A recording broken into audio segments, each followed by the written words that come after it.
যুক্তরাজ্য বাংলাদেশের আগামী সংসদ নির্বাচন অবাধ, সুষ্ঠু ও অংশগ্রহণমূলক দেখতে চায় বলে জানিয়েছেন ঢাকায় নিযুক্ত ব্রিটিশ হাইকমিশনার সারাহ কুক। এদিকে প্রধান নির্বাচন কমিশনার এএমএম নাসির উদ্দিন জানিয়েছেন, নির্বাচন অনুষ্ঠানে ডিসেম্বরের টাইম লাইন অতিক্রম করতে চায় না কমিশন। সোমবার নির্বাচন ভবনে বৈঠক শেষে তারা এসব কথা বলেন। আগামী জাতীয় সংসদ নির্বাচনের প্রস্তুতি জানতে সোমবার নির্বাচন কমিশনে আসেন বাংলাদেশে নিযুক্ত British high commissioner Sarah Cook. বেলা 11:30টায় বৈঠকে বসেন সিইসির সঙ্গে। বৈঠকে সারাহ কুকের সঙ্গে হাই কমিশনের কর্মকর্তা টিমোথি ডাকেট উপস্থিত ছিলেন। নির্বাচনে কি ধরনের সহযোগিতা লাগবে তা সিইসির কাছে জানতে চেয়েছেন ব্রিটিশ হাই কমিশনার। প্রার্থীর এজেন্ট ও পর্যবেক্ষকদের প্রশিক্ষণ দিতে সহায়তা চেয়েছে ইসি। এছাড়া নির্বাচনের সার্বিক প্রস্তুতি নিয়ে অবহিত করেছেন সিইসি। বৈঠক শেষে ব্রিটিশ হাই কমিশনার বলেন, বাংলাদেশের সুষ্ঠু নির্বাচনের জন্য সব ধরনের সহযোগিতা করবে ব্রিটিশ সরকার। আমরা আলোচনার জন্য এসেছিলাম, জাতীয় নির্বাচনের প্রস্তুতি সম্পর্কে জেনেছি এবং আগামী সংসদ নির্বাচনে নির্বাচন কমিশনকে সহায়তা করতে আগ্রহী। আমরা আগামী জাতীয় সংসদ নির্বাচনে অবাধ, সুষ্ঠু ও অংশগ্রহণমূলক ভোট চাই।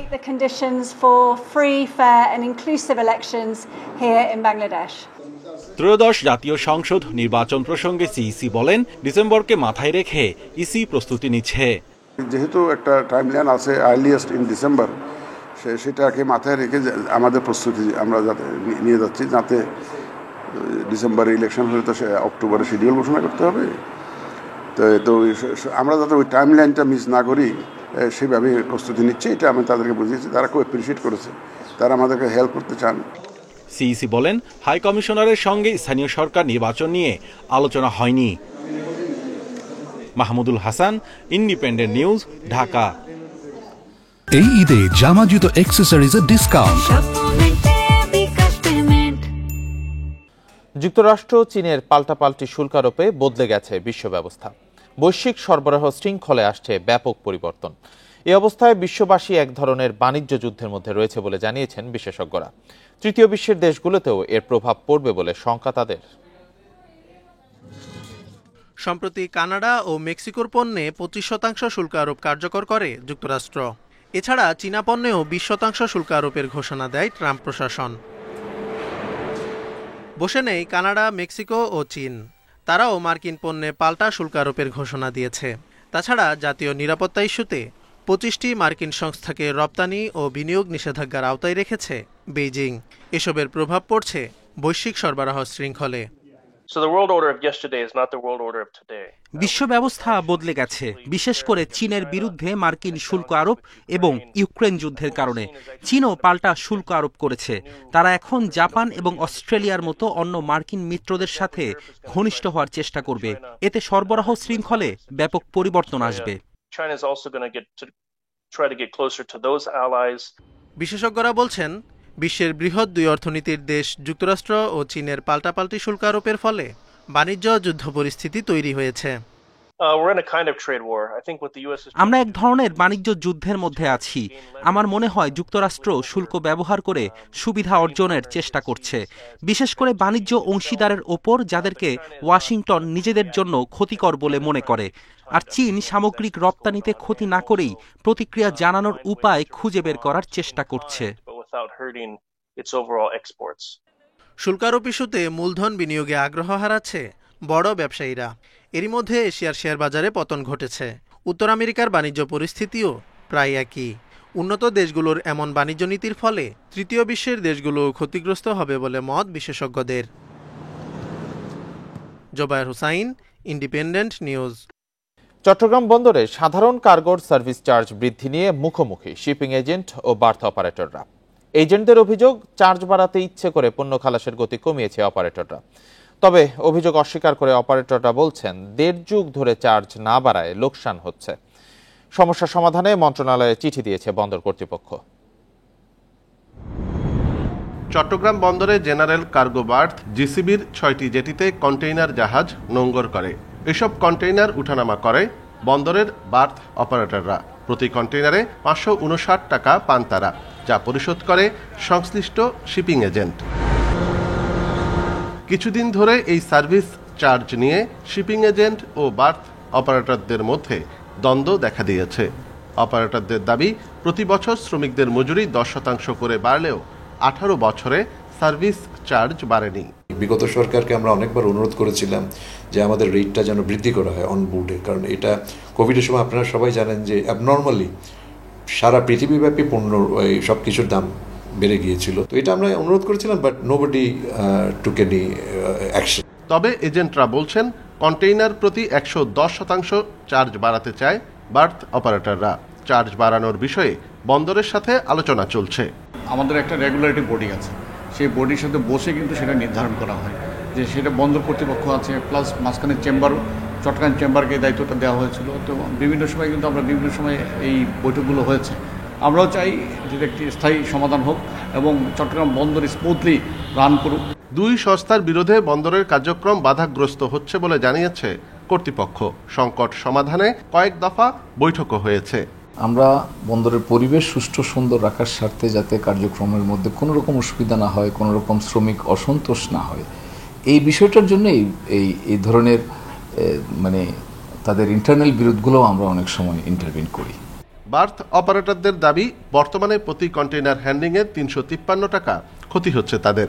তবে এই তথ্য সঠিক নয় বলে দাবি শিপিং এজেন্টদের। অনুপম শীল, ইন্ডিপেন্ডেন্ট নিউজ, চট্টগ্রাম। অনুমোদিত সীমার অতিরিক্ত ঋণ দিয়েছে দেশের 16টি ব্যাংক। আগ্রাসী ঋণ বিতরণের ফলে ব্যাংকগুলো তারল্য সংকট বৃদ্ধির পাশাপাশি আমানত নিয়ে ঝুঁকিতে গ্রাহকরা। গ্রাহকদের আমানত সুরক্ষায় নিয়ন্ত্রক সংস্থাকে আরও কঠোর হওয়ার পরামর্শ বিশ্লেষকদের। বাংলাদেশ ব্যাংকের বিধিমালা অনুযায়ী প্রচলিত ধারার ব্যাংকগুলো 100 টাকার আমানতের বিপরীতে সর্বোচ্চ 87 টাকা ঋণ দিতে পারে। আর ইসলামী ধারার ব্যাংকের ক্ষেত্রে এই সীমা 92 টাকা, যাকে এডিআর বা ঋণ আমানত অনুপাত সীমা বলে। ডিসেম্বর শেষে এই নীতি লঙ্ঘন করেছে 16টি ব্যাংক। প্রচলিত ধারার ব্যাংকগুলোর মধ্যে এডিআর সীমা লঙ্ঘনের শীর্ষে ন্যাশনাল ব্যাংক, যা 113% বেশি। এরপরেই 111% এক্সিম ব্যাংকের। এ তালিকায় আছে Janata bank, basic bank, AB bank, UCBL সহ 9টি ব্যাংক। ইসলামী ধারার ব্যাংকগুলোর মধ্যে বাংলাদেশ কমার্স ব্যাংকের এডিআর 140%, আর 100%-এর বেশি first security Islami bank, SIBL, union, AB ও গ্লোবাল ইসলামী ব্যাংকের। ব্যাংকের অধিক মাত্রায় মুনাফার লোভ এই তাদেরকে ঝুঁকিতে লিকুইডিটি ব্যবস্থাপনায় ঝুঁকি সৃষ্টি করে, যার ফল ভোগ করতে হয় আমানতকারীদের। ডিসেম্বর শেষে প্রচলিত ধারার 9টি ব্যাংক অতিরিক্ত ঋণ দিয়েছে 62,640 কোটি টাকা, আর ইসলামী ধারার ব্যাংক অতিরিক্ত বিনিয়োগ করেছে 53,793 কোটি টাকা। আমানতকারীদের অর্থের সুরক্ষায় বাংলাদেশ ব্যাংককে কঠোর আইনি ব্যবস্থা নেয়ার তাগিদ বিশ্লেষকদের। সেন্ট্রাল ব্যাংকে কঠোর হতে হবে। আপনি এখানে কমপ্লায়েন্স দেখতে আসছেন, সবাই নন কমপ্লায়েন্ট হয়ে বসে আছে, তারপরে আপনি বলতেছেন এতজন এটা তো আমি মনে করি সেন্ট্রাল ব্যাংকের ব্যর্থতা, তাই না? কেন সেন্ট্রাল ব্যাংক এগুলোকে নন কমপ্লায়েন্ট হওয়ার সুযোগ দেবে? খেলাপি ঋণ আদায়ে ব্যাংকগুলোকে আরও জোরালো হওয়ার পরামর্শ দেন বিশ্লেষকরা। Shafil Alam Sujan, independent news, Dhaka. নেত্রকোনার খালিয়াজুড়ির ধনু নদী থেকে 3 জনের মরদেহ উদ্ধার করা হয়েছে। সোমবার বিকেলে ধনু নদীর নাওটানা এলাকা থেকে স্থানীয়দের সহায়তায় মরদেহ 3টি উদ্ধার করে পুলিশ। পুলিশ জানিয়েছে, গেল শনিবার খালিয়াজুড়ি উপজেলার 2টি জল মহালের মাছ লুটের চেষ্টা হয়েছিল বলে ইজারাদাররা অভিযোগ করেন। বিভিন্ন স্থান থেকে হাজারো মানুষ মাছ ধরার জন্য ধনু নদীর পাড়ে জড়ো হন। পরে এলাকাবাসী তাদের প্রতিরোধ করলে সেটি সংঘর্ষের রূপ নেয়। সে সময় কেউ কেউ সাঁতরে ধনু নদী পাড়ি দেওয়ার চেষ্টা করেন। এ সময় কয়েকজন নিখোঁজ হন। পরে 3 জনের মরদেহ উদ্ধার করে ফায়ার সার্ভিস।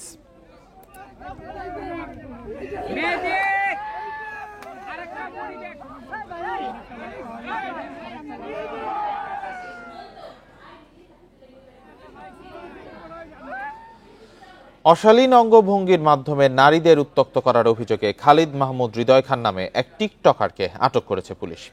সোমবার বিকেলে সাভারের আমিনবাজার থেকে তাকে আটক করা হয়। পুলিশ জানায়, সে পাগলের বেশ ধরে মেয়েদের হিজাব ছাড়া বের না হওয়ার হুমকি দিয়ে ভিডিও করে। সম্প্রতি তার একটি ভিডিও ভাইরাল হয়। সেখানে দেখা যায় হৃদয় 2জন হিন্দু ধর্মাবলম্বী মেয়েকে হিজাব পরার কথা বলে অশালীন মন্তব্য করেন। এতে সাম্প্রদায়িক সংকট তৈরির আশঙ্কা দেখা দেয়। এজন্য তার বিরুদ্ধে আইনি ব্যবস্থা গ্রহণ করা হয়েছে বলে জানায় পুলিশ।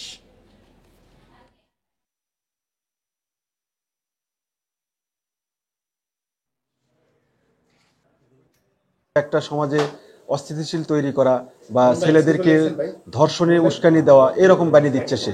তো তার এই ধরনের কর্মকাণ্ডের কারণে তাকে আমরা গ্রেপ্তার করি, তার বিরুদ্ধে আইনগত ব্যবস্থা চলমান রয়েছে। ইউরোপের বাজার ধরতে সাতক্ষীরায় আমবাগানে চলছে বৈজ্ঞানিক পদ্ধতিতে পরিচর্যা। বিদেশিদের নির্দেশিত গুণগত মান অক্ষুণ্ণ রাখতে নিরলস পরিশ্রম করছেন চাষিরা। গেলবারের মতো দাম পাওয়া গেলে এবছরও ভালো লাভের আশা চাষিদের। সাতক্ষীরার আমবাগানে এখন মৌ গন্ধ, থোকা থোকা ফুলের বাহার বাড়িয়ে দিচ্ছে বাগানের সৌন্দর্য। মাটি ও আবহাওয়ার গুণে সাতক্ষীরার আমের খ্যাতি এখন দেশ ছাড়িয়ে দেশের বাইরে। প্রতি বছর রপ্তানি হচ্ছে ইউরোপে। গুণগত মান ধরে রাখতে বাগানের নিবিড় পরিচর্যায় ব্যস্ত চাষিরা। ইউরোপের মান ধরে রাখতে বাগান ঘাসমুক্ত রাখা ও ডালপালা ছাঁটা সহ সারা বছরই চলে পরিচর্যা। পাশাপাশি মুকুল আসার পরে ছত্রাকনাশক ও কীটনাশক ছেটানো এবং নিয়মিত সেচ প্রয়োগ করেন চাষিরা। অল মার্কেট যে আমটা যায় আমাদের হিমসাগর আমটা, এটা ধরে রাখার জন্য আমরা খুব চেষ্টায় আছি। আমের একটা ভালো সুনাম আছে, এই সুনাম ধরে রাখার জন্য আমরা বিভিন্ন রকমের পদ্ধতি ব্যবহার করি। প্রতি বছরই ইউরোপে রপ্তানির লক্ষ্য থাকে সাতক্ষীরার আম চাষিদের। জেলার বিখ্যাত হিমসাগর রপ্তানি হয় ইউরোপ ও মধ্যপ্রাচ্যের বিভিন্ন দেশে। প্রতিদিন আমরা স্প্রে করি প্রায় 2000 লিটার পানি। 12-14 লাখ টাকার মতো গাছ কিনা আছে, কিন্তু সেই গাছে পরিচর্যা করে এখন মোটামুটি আল্লাহ পাক যেটা রাখছে এটা যদি থাকে আমরা কিছুটা স্বাবলম্বী হব। আম উৎপাদনের টার্গেট পূরণে মাঠ পর্যায়ে কাজ করছে কৃষি বিভাগ, জানালেন কর্মকর্তারা। সাতক্ষীরা থেকে যে আম রপ্তানি হতে পারে তার পরিমাণ নির্ধারণ করা হচ্ছে 150 মেট্রিক টন। ইতিমধ্যে আমরা এই বিষয়টা যাতে যথাযথভাবে বাস্তবায়িত হয় সে ধরনের সকল উদ্যোগ গ্রহণ করা হয়েছে। সাতক্ষীরায় 4100 হেক্টর জমিতে হিমসাগর, ল্যাংড়া, গোপালভোগ, আম্রপালি এবং স্থানীয় জাতের আম চাষ হচ্ছে। এবছর উৎপাদনের লক্ষ্যমাত্রা 75,000 মেট্রিক টন। Independent news. যাত্রী সংকটের মধ্যে এবার ঈদ যাত্রায় বরিশাল ঢাকা রুটে নামছে অত্যাধুনিক ও বিলাসবহুল লঞ্চ। মালিকরা বলছেন লোকসানে থাকলেও সেবার মান বাড়িয়ে টিকে থাকার চেষ্টা করছেন তারা। এমন উদ্যোগকে স্বাগত জানিয়েছে বন্দর কর্তৃপক্ষ। পদ্মা সেতু চালুর পর বরিশাল ঢাকা রুটে লঞ্চ ব্যবসায় ধস নামে। যাত্রী সংকটে টিকতে না পেরে অনেকে গুটিয়ে নেয় ব্যবসা। এমন অবস্থায় ঈদকে সামনে রেখে এ রুটে নামছে বিলাসবহুল লঞ্চ এম খান 7। কর্তৃপক্ষ বলছে এই লঞ্চে রয়েছে প্রেসিডেন্সিয়াল সুইট। লঞ্চ ডুবি ও অগ্নিকাণ্ড প্রতিরোধক অত্যাধুনিক প্রযুক্তিও থাকছে এতে। Radar, GPS, BSF, ego sounding, এগুলো সবকিছু ডাবল মানে যাত্রীদের সেফটির জন্য কোনোটাই তারা কমতি রাখে নাই। এই ঝুঁকিটা নেওয়া হয়েছে যে শুধুমাত্র যাত্রীদের ফ্যাসিলিটি এবং সুবিধার্থে। লঞ্চ মালিকরা বলছেন সেবার মান বাড়িয়ে ব্যবসায় টিকে থাকতে চাইছেন তারা। যেন মানুষ বরিশালে কোনো কাজ না থাকলেও জাস্ট এনজয় করার জন্য ঢাকা টু বরিশাল বা বরিশাল টু ঢাকার জন্য জার্নি করে, জাস্ট এনজয়ের জন্য। এই জন্য আমরা এটা ফার্স্টে নিরাপত্তা ব্যবস্থাটাকে অত্যন্ত জোরালো করেছি। এমন উদ্যোগকে স্বাগত জানিয়েছে নদী বন্দর কর্তৃপক্ষ। সেবার মান বাড়ালে নৌপথে যাত্রী বাড়ার আশা তাদের। আমাদের এই নৌ সেক্টরকে বাঁচিয়ে রাখা প্লাস এই বরিশালবাসীর সুন্দর চলাচলের জন্য যদি ভালো একটা নৌযান আসে, এটা স্বাগত জানানোর বাইরে কোনো কিছু চিন্তা করি না আমরা। সেবাটা ওইভাবে দেওয়া যায় তাহলে আবার মানুষ নৌপথে ফিরে আসবে, এটা আশা করা যায়। পদ্মা সেতু চালুর আগে প্রতিদিন গড়ে 20টি লঞ্চ চলত ঢাকা বরিশাল রুটে। এখন সে সংখ্যা দাঁড়িয়েছে মাত্র 2টিতে। Independent news. রাশিয়া ইউক্রেন যুদ্ধ বন্ধের উদ্যোগে সৌদি আরবের রিয়াদে মার্কিন পররাষ্ট্রমন্ত্রী মার্কো রুবিও ও ইউক্রেনের প্রেসিডেন্ট ভলোদিমির জেলেনস্কি আজ দুপক্ষের বৈঠক হওয়ার কথা রয়েছে। এর আগে সোমবার রিয়াদে পৌঁছে মার্কো রুবিও কিয়েভের আংশিক যুদ্ধবিরতির প্রস্তাবকে ইতিবাচক বলে মন্তব্য করেন। মার্কিন পররাষ্ট্রমন্ত্রী জানান প্রস্তাবটি যুদ্ধ বন্ধে যথেষ্ট না হলেও সংঘাত কমাতে কিছুটা হলেও ভূমিকা রাখবে। আজ রিয়াদে বৈঠকে রাশিয়ার সাথে আকাশ ও জলপথে যুদ্ধবিরতির প্রস্তাব দিতে পারে কিয়েভ, যদিও এর আগে সাময়িক যুদ্ধবিরতির প্রস্তাব প্রত্যাখ্যান করেছে মস্কো। এদিকে রাশিয়ার সাথে যুদ্ধবন্ধের বিষয়ে যুবরাজ মোহাম্মদ বিন সালমানের সাথে বৈঠক করবেন ইউক্রেনের প্রেসিডেন্ট জেলেনস্কি।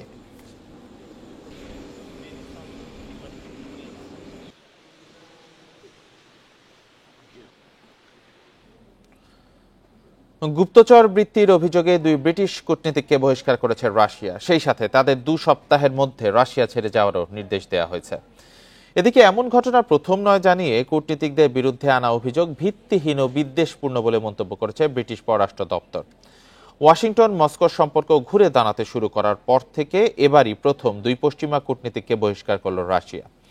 এদিকে গত 1 বছরে রাশিয়া থেকে 7 জন ব্রিটিশ কূটনীতিককে বহিষ্কার করা হয়। তখনও মস্কো তাদের বিরুদ্ধে গুপ্তচর বৃত্তির অভিযোগ আনে, তবে এমন অভিযোগ অস্বীকার করেছে যুক্তরাজ্য। রাশিয়ার সামরিক অভিযান শুরুর পর ইউক্রেনের সহায়তা অব্যাহত রাখায় যুক্তরাজ্যের সাথে সম্পর্কে ফাটল ধরে রাশিয়ার।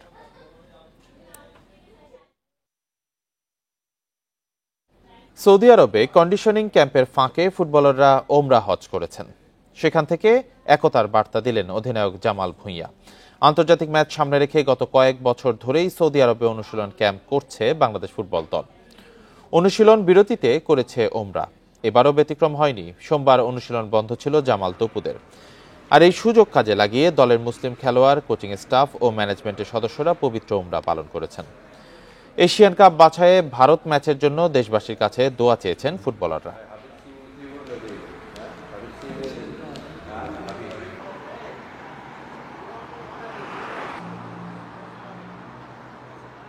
টিমের যত প্লেয়ার আমরা যারা আছি সবাই এটাকে একটা বন্ডিং হিসাবে একটা পবিত্র স্থানে আসার আমাদের সবারকেই আমরা যেটা মনে করি যে এটা পবিত্রতার জন্য।